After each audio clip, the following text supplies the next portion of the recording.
Hi guys, you are most welcome to this channel. This is Ashif Ali और on the Limra classes. बच्चों, आज की class में हम करने वाले हैं क्वेश्चन नंबर 13, जो कि आपके कॉन्सेप्ट नंबर 3 से रिलेटेड है। कॉन्सेप्ट 1 पढ़ लिया, सारा सब कुछ समझ आ गया, क्वेश्चन भी कर लिए। क्वेश्चन कॉन्सेप्ट 2 भी पढ़ लिया, उससे रिलेटेड भी हमने कॉन्सेप्ट जो है क्वेश्चन कर लिए हैं। कॉन्सेप्ट 3 के छोटे से पार्ट को हम देखने वाले हैं इस क्वेश्चन के अंदर। तो यहाँ पर बोला है compute cash flow from operating activity from the following information. तो आ गई बात हमारी cash flow from operating activity वाली।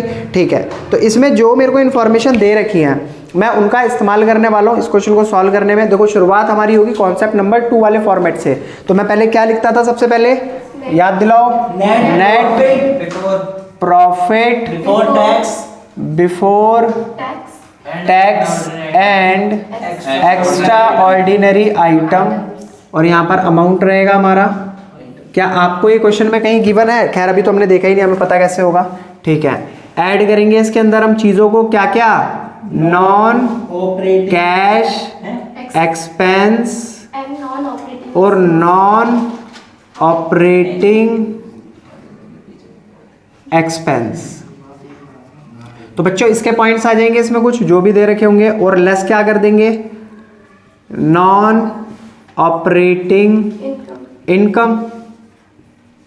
तो ज़्यादा मुश्किल चीज़ें नहीं है। ठीक है, फिर इसके बाद यहाँ पर हम क्या करने वाले हैं, इसका टोटल जो भी आएगा। फिर और इस क्वेश्चन को आगे सॉल्व करने के लिए आपको क्या करना पड़ेगा बच्चों, इसके अंदर प्रोविजन फॉर टैक्स ये लिखना पड़ेगा। अगर कोई नेट रिफंड है तो उसे माइनस करके लिखना पड़ेगा।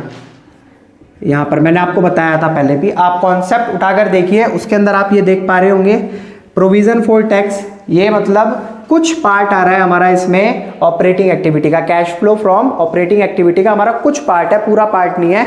तो जो टैक्स वगैरह की बात है वो मैंने पहले ही लिख दी है, जिसे हमें यहाँ पर मेंशन करके दिखाना पड़ेगा। फिर इसके बाद बच्चों मेरा आंसर आ जाएगा cash flow from operating activities.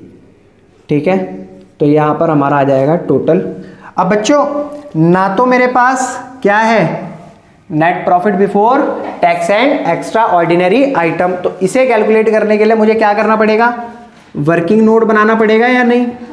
देख लो आप, चाहे क्वेश्चन में कहीं भी देख लो, आपको कहीं भी नहीं दे रखा net profit before tax and extra ordinary item, कहीं भी गिवन नहीं है। तो चलो फिर शुरुआत करते हैं। सीधा हम सबसे पहले क्या लिखेंगे, net profit during the year कितना है बताओ जल्दी। 2,15,000 रुपीज़। अब बच्चों इसमें क्या ऐड करें, आपको याद है जब हम एनपीबीटी कैलकुलेट करा करते थे तो हम क्या लिखते थे, इसको लिखने के बाद सीधा लिखेंगे हम प्रोविजन फॉर टैक्स। तो कितना अमाउंट है, 45,000, यहाँ पर डाल देते हैं 45,000। फिर इसके अंदर और क्या ऐड करें, इसमें फाइनल डिविडेंड, यानी कि जो हम डिविडेंड दिया करते थे वो हम इसमें डाल देते हैं। डिविडेंड इसका अमाउंट आ रहा है हमारा 50,000 रुपये। फिर इसके बाद बच्चों मुझे क्या माइनस करना पड़ेगा, लेस क्या करना पड़ेगा, टैक्स रिफंड। जो भी टैक्स रिफंड किया जा रहा है उसे माइनस करना पड़ेगा। कितना अमाउंट है, 30,000 रुपये। फटाफट से कैलकुलेट करके बताओ हमारा ये net profit before tax and extra ordinary item 2,80,000 रुपये। पक्का ये 2,80,000 आ रहा है। अगर ये 2,80,000 आ रहा है तो सीधा इसको उठाएंगे और हम इस वाले कॉलम में लेकर आ जाएंगे 2,80,000 रुपये, जहाँ हमने जगह छोड़ रखी थी net profit before tax and extra ordinary item की। तो बच्चों अब इसमें हमें नॉन कैश एक्सपेंसेस डालने हैं। फटाफट फटाफट बताओ कौन कौन से हैं। डेप्रीसिएशन, तो मैं लिख देता हूँ यहाँ पर डेप्रीसिएशन, और अमाउंट कितना है डेप्रीसिएशन का, 25,000 रुपये। फिर इसके बाद आ रहा है मेरा loss on sale of machinery, loss on sale of machinery. ये भी क्या है, मेरा नॉन कैश एक्सपेंस है। जब हमने इसको बेचा तो क्या हो गया, हमें लॉस हो गया। ठीक है, फिर आता है पेटेंट अमोर्टाइज। यहाँ पर क्या हो रहा है, अब ये भी तो एक तरीके का डेप्रिसिएशन है ना, तो ये हमारी जेब से कैश थोड़ी जा रहा है इसके होने पर, तो मैं इसको भी लिख देता हूँ पेटेंट अमोर्टाइज्ड। और कितना अमाउंट है इसका, 30,000 रुपये, 30,000 रुपी। फिर इसके बाद और कुछ आ रहा है, हाँ आ रहा है gain on sale of land, तो ये आ रहा है नॉन ऑपरेटिंग इनकम का part, gain on sale of land. कितने का अमाउंट, कितना अमाउंट है बच्चों, कितना है 70,000 रुपी, ये हमारा माइनस करने वाला है। और क्या है इसके अलावा, इनकम टैक्स रिफंड आता है यहाँ पर कहीं पर, हाँ देखो मैंने लिख कर दिखाया आपको, यहाँ तो हमारा क्या निकल कर आ जाएगा, operating profit before working capital changes. इसके बाद जो हम निकाला करते थे ना, जहाँ हम लिखते थे कैश फ्लो फ्रॉम या यूज्ड इन ऑपरेटिंग एक्टिविटी, ये वो वाला कॉन्सेप्ट नंबर 3 है जिसका आंसर हम यहाँ निकालने वाले हैं। तो बच्चों प्रोविजन फॉर टैक्स एक्चुअल में था कितना, 45,000 रुपये, ठीक है, माइनस इसमें से हमने कुछ टैक्स, मतलब हमने क्या, जो गवर्नमेंट की तरफ से टैक्स रिफंड आ गया वो कितना था, 30,000 रुपीज़। तो 45 माइनस 30 कितना हो गया, 15,000 रुपये। बस अब कहानी शुरू कर देते हैं ऐड और लेस करने वाली।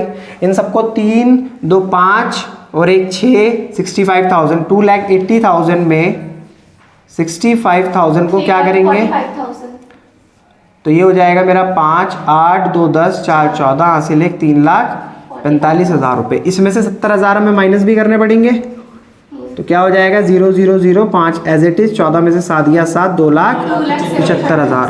तो यहाँ पर जो मेरा आंसर आएगा, इनको ऐड वगैरह करके आ गया था 65,000 और ये हमारा एज इट इज आ गया 70,000। तो इन दोनों को ऐड करा, इसको माइनस करा तो कितना आ गया, 2,75,000 रुपये। तो ये जो हमारा अमाउंट था 45,000 माइनस 30,000, हमें 15,000 यहाँ पर क्या करने पड़ेंगे बच्चों, माइनस। जब माइनस कर देंगे तो आ जाएगा हमारा 2,60,000 रुपये। और ये निकल कर आया हमारा cash flow from operating activity. बच्चों अगर इस अमाउंट में नेगेटिव होता, यानी कि साइन नेगेटिव आता, तो आप यहाँ पर क्या लिखते, फ्लो फ्रॉम की जगह यूज्ड इन, जो बात मैंने आपको कॉन्सेप्ट में समझाई थी। तो ये तो था मेरा क्वेश्चन नंबर 13। आई होप आपको क्वेश्चन बहुत अच्छे से समझ आया होगा। अगर क्वेश्चन आपको वाकई समझ आया तो प्लीज वीडियो को कमेंट शेयर लाइक जरूर करना। इसके अलावा जो भी बाकी के बचे हुए कॉन्सेप्ट है मैं अगली वीडियो में कराने वाला हूं। तब तक के लिए टाटा एंड बाय बाय।